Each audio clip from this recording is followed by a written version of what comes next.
I don't even know where to start. I know that sounds crazy. But I just think the whole premise is so bogus. The Cardinals have had so many things go wrong this year, mostly their starting pitching. But then their bullpen collapsed. Their offense is, like lately, has been cold, but their offense, for the season's been a top 10 offense. And then some. But when you let your defense collapse, and which is especially hurtful for a team that does not have a starting rotation with strikeout guys, that it's a starting rotation that absolutely needs a really good and strong and reliable defense behind it.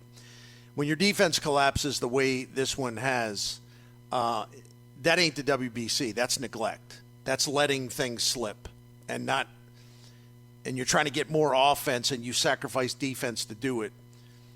Or you, whatever reasons, you just let this thing fall apart. It had nothing to do with the WBC. Nothing to do with it. And so that right there is a really a bogus premise with in terms of the fall of the Cardinals in 2023. And bringing, in August, still bringing the WBC into it. I don't know. It just wasn't as much of a factor as we're being led to believe. And I know I'm kind of slow starting here in my comments on this. I think maybe, though, before I dive into this, maybe it's actually a good thing in a way that this comes up again, because the way Marmol responded to it and really just took off and ran with the excuse being provided for him, potential excuse. It just merely reaffirms our view that this franchise standards have really been lowered to unforeseen depths, and the lack of accountability is a glaring problem. Because if you are the manager of a last place team that is 15 games below 500 and you have the second worst record in the National League and you've been out of any kind of serious playoff contention for months, for you to be sitting here in August talking about the WBC, I mean, how weak is that, right? Mm-hmm. How weak is that? And, let's start with what we already know. The biggest problem with this team this year is starting pitching.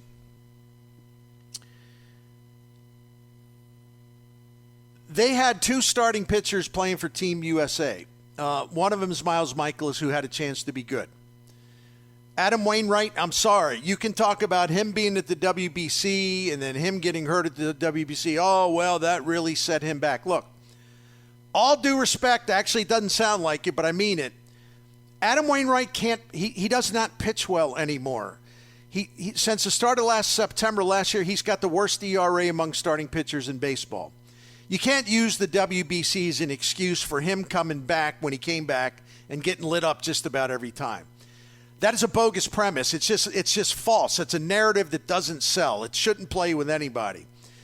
So their biggest problem that they've had all season has been starting pitching. And so therefore, one guy that matters, because Waino, unfortunately, is a lost cause at nearly age 42. The one guy that really matters was Miklasz. So how are we going to attribute their most glaring problem to the WBC when, again, they had one starting pitcher that really matters in the big picture? Because Waino clearly was not going to have a good year. And the WBC didn't have a damn thing to do with that. Miklasz had a terrible April, but you know what he did in May? His ERA was under 2 in May. So you say, okay, see, he was at WBC and he wasn't, and Ali said, well, he wasn't ready, he's at WBC and he wasn't sharp and this and that. All right, bad ERA in April, I get it, but he was brilliant in May. So if you say, okay, he sharpened up, he kind of got back into the swing of things. And by the way, people act like these players were gone to the WBC for like 6 months or something, okay? Like Tyler O'Neill, you know how long he was at the WBC? You know how many days he was out of camp, Cardinals camp? 11 days. Yet that's brought up as an excuse in this piece written by Ben Hochman. Ali says, I didn't have time to evaluate him as a center fielder. Why would you need a few more games to do that? He won a Gold Glove in left field twice. He's an excellent left fielder. He has been at best an average, and I'm being polite, center fielder. He's -2 for his career out there. So you need to see 4 or 5 more exhibition games to determine whether he was your best choice in center field. That is a crock of you-know-what, right? Yeah. You don't need spring training to determine what his best position is, so quit making the excuse. More on O'Neill in a minute. But we're supposed to believe, okay, Miklasz was bad in April because of the WBC, and that's basically what Ollie's claiming. Well, he recovered from that. I don't buy the premise, but if you buy it, well, he recovered from that, so explain something to me. Once he sharpened up in May, why does he have a 4.87 ERA since the start of June? He pitched great in May. He's been uneven, inconsistent, sometimes just flat out bad since the start of June. Was that the WBC? Do we blame that on the WBC even though he pitched great in May? How long do you set this up as an excuse for a guy? And how long do you going to whine about the WBC when the worst problem you have as a team, starting pitching, exists because the general manager, I should say president of baseball operations, didn't do his job. He didn't protect his entire roster by having a good, solid, dependable rotation. He ignored the problem that everyone else saw. That's why the starting pitching for the Cardinals has been bad this year. It's not because of the WBC, okay? What an insult to even bring this into the conversation as if it has merit. Mo is the number one reason for the demise of the starting pitching. The WBC is nowhere on the list for me because Miklasz is better than what he has shown since June 1st. And by the time you get to June 1st and after you have a great May, what in the hell does the WBC have to do with what happens after your great May? The Cardinals starting pitching's only been good in 1 month this year. That was in July. So what? I guess they recovered from the WBC in July. They've been bad in August. I guess they're hungover from the WBC in August, even though one pitcher who mattered was the Cardinals starting rotation was a participant, Miklasz. You talk about, okay, well, you had Goldschmidt and Arenado and Nootbaar and Tommy Edman. Yeah. If you look at the first month of the season, Goldschmidt, Nootbaar, Edman, those three guys were comfortably above average if you go by, what weighted runs created plus. In fact, the entire Cardinals offense as a team ranked 8th in the majors in the first month in the season. And they were 10th overall in May. So tell me how the WBC hurt this offense. Now, Nolan Arenado is not good in April. We all know that. Another time in recent times he wasn't good. He wasn't good last season in May. When he was just about as bad in May of 22 as he was in April of 23. Why do we look at the one thing and say, oh, that's a WBC? Really? Was there a WBC in 2022 to explain his bad month then? Listen, bad months happen, even for great hitters. But Goldie, Nootbaar, and Edman were way above average where you look at in the first month of the season. The Cardinals' offense has never been ranked lower than 11th in any month this season in terms of weighted runs created plus.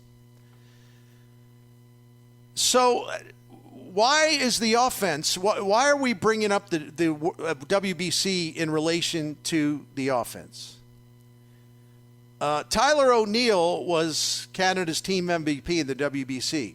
He was great at the plate. Okay, he came back to the camp. He only missed 11 days, by the way, I repeat, because they got knocked out right away. So he was 16% below average offensively for the Cardinals in the season's opening month. Okay. In his first 99 plate appearances of the season, he hit .228 with 2 homers. His slugging percentage was awful, .337. Oh, so we're gonna dish that off into the WBC. Oh, see, that WBC really hurt him. Oh boy, that was bad. He missed time. Yeah, he missed 11 days. Wow. I looked this up. Tyler O'Neill, his career in the majors has spanned 30 months. 30 different months he's played over 6 seasons, and his weighted runs created plus has been below league average in 14 of the 30 months. So what happened all those other months where he underperformed offensively?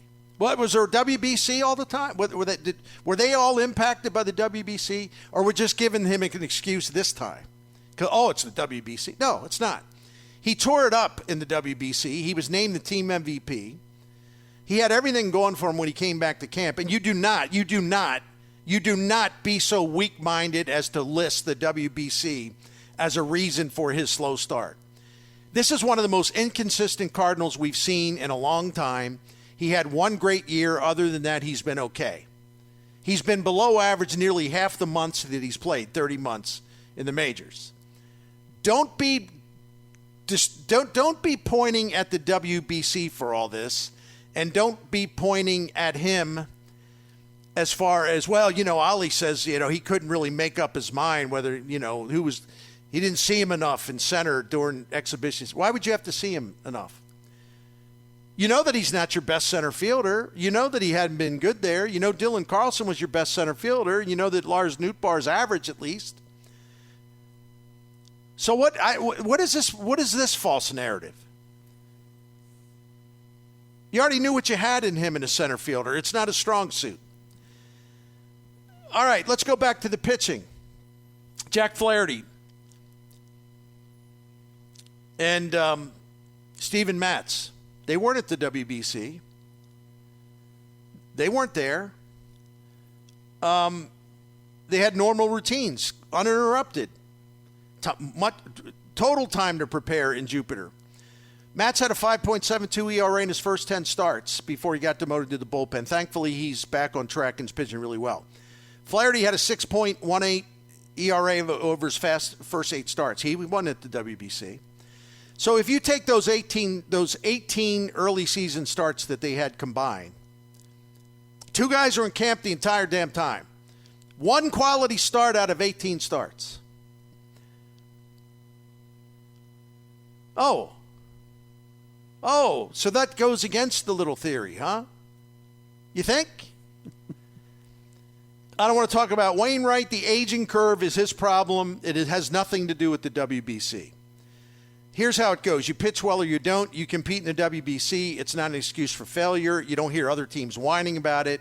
It doesn't mean that you're going to pitch better if you stayed home and kept busy in Jupiter.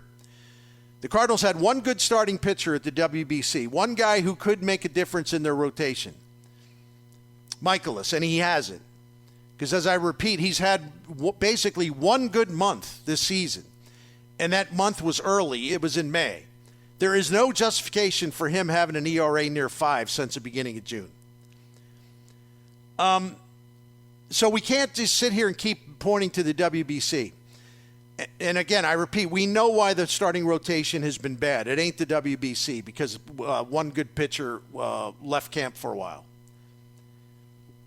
It's because the president of baseball operations didn't do his job in the offseason. All right, what about the relief pitchers that compete in WBC? Gallegos had a 1 ERA in April, and he had a 2.38 ERA through the end of May. WBC didn't affect him early, did it? Even Genesis Cabrera had a 2.31 ERA in April after coming back from the WBC. Didn't affect him. Jojo Romero, who played for Mexico, I believe, in WBC, he had a 1.50 ERA in April. The only reliever, by the way, Jordan Hicks didn't go to the WBC. 6.35 ERA during the first month. No WBC for Ryan Helsley, 4.82 ERA in his first 8 appearances of the season. They weren't at the WBC, and they got knocked around. The only reliever who participated in the WBC who actually got off to a bad start was Andre Palante. But how much does that have to do with the WBC? Because in his first 2 big league seasons, the right-handed Palante has been slapped around for a 303 average and an 813 OPS by right-handed hitters. Oh, but we're gonna pawn that off on the WBC, are we? No other reliever was affected by it, and his problems have nothing to do with the WBC. He can't get right-handed hitters out, all right? And he's up and down. You never know what you're going to get when he comes out. Then Marmol went into and we got a new catcher. That's equivalent of like a new quarterback. Oh, my gosh. Here we go again. I don't even want to get into this. First of all, Contreras stayed. He was in camp the entire time just because some other guys ran off because they need have their ego massaged or something. Why are you bringing Contreras up? He did his part to get ready for the season. He didn't go to the WBC. And it's easy to blame him even now or to cite him as a factor because it's a lot easier than holding the pitchers, the pitching coach, the manager, the front office accountable for the horrible starting pitching. Hey, let's dump this on the new guy. The Cardinals didn't do their due diligence to get a complete read on Contreras' weaknesses, and that's their fault. That's not his fault.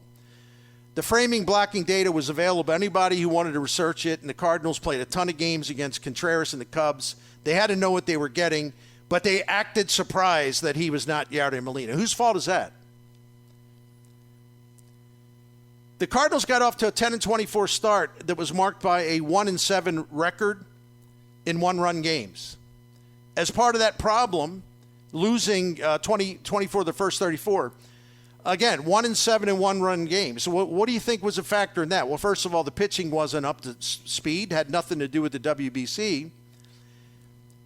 The team defense has been brutal, and that was a huge factor and continues to be a factor in these one-run losses.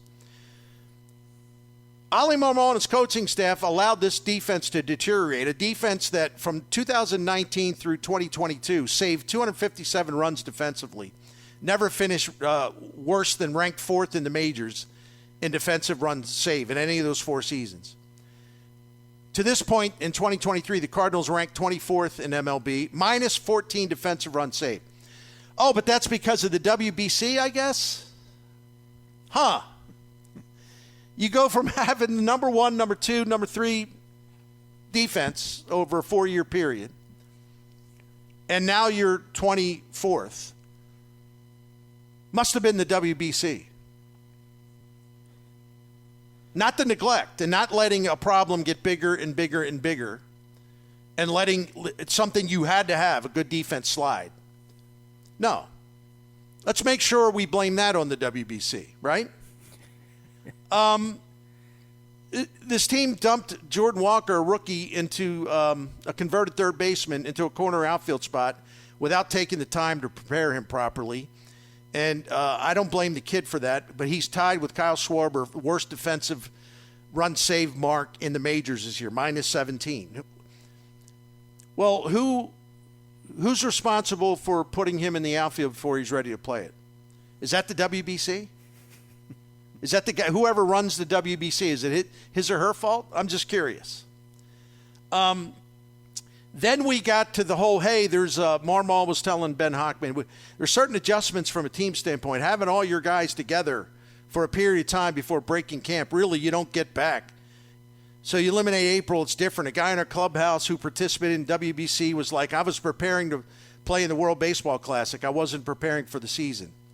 Well, first of all, whoever that guy is, ought to be ashamed of himself, and he owes an apology to his teammates. But he said, Marmol said, it really did take a minute to get everybody back collectively as a group. Oh, come on. There are a lot of teams that had a bunch of players at the WBC. Mm-hmm. You see this stuff coming up anywhere else? This whole thing about cohesion or lack thereof is just a big cop-out, another cover your backside excuse.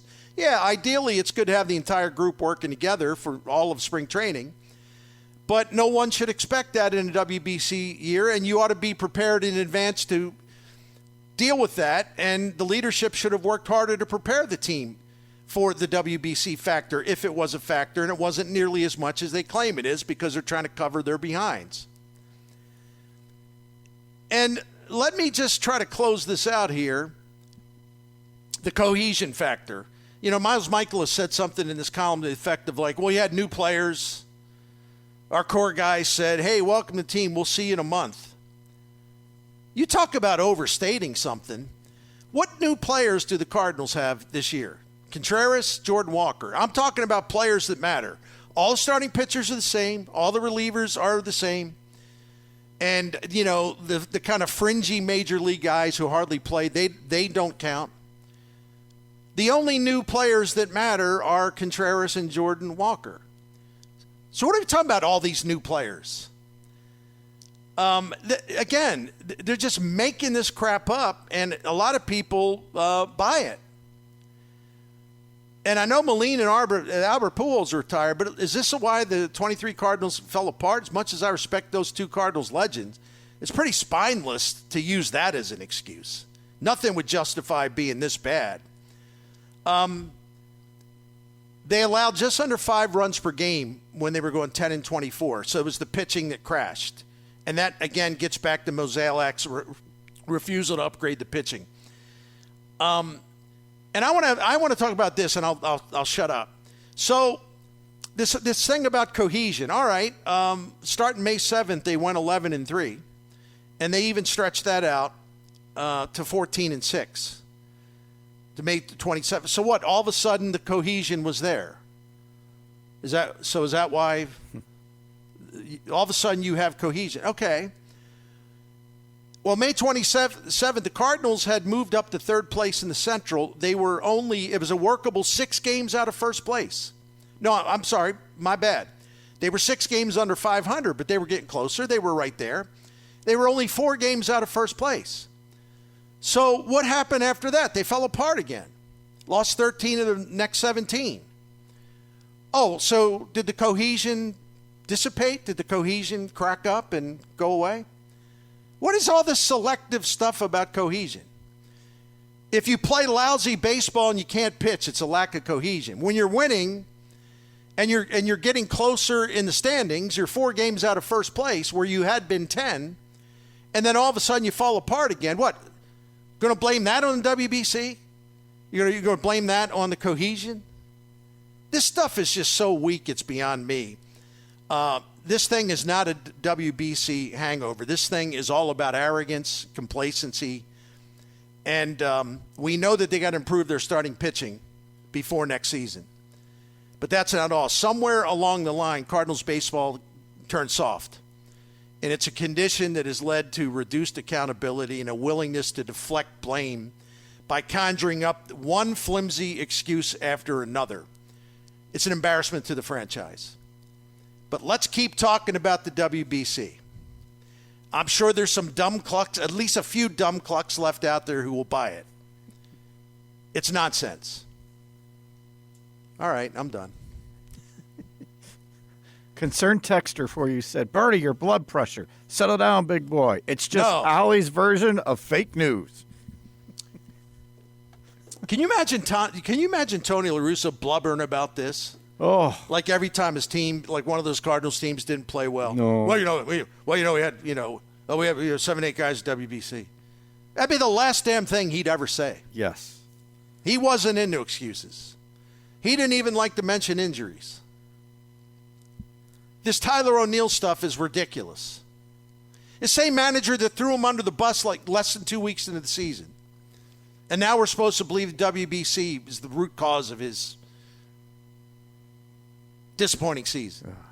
Another texter. Cubs had 16 go to the WBC, Cardinals right. 17. Cubs are finding a way to win games. That's what I mean. It's all a bunch of nonsense. And I don't know how Ali Marmol does he lack self-awareness to the point where he doesn't even understand how bad this stuff sounds? How weak it makes him look and his team look? You know? Mm-hmm. There is some kind of issue within because it is just stunning to see a team that is so mentally soft as the 2023 Cardinals. Sitting here in the second week of August, and they're still talking about the damn WBC. Are you kidding me? I wish I was. I wish I was kidding y'all, but it's still there, and it's really an embarrassment.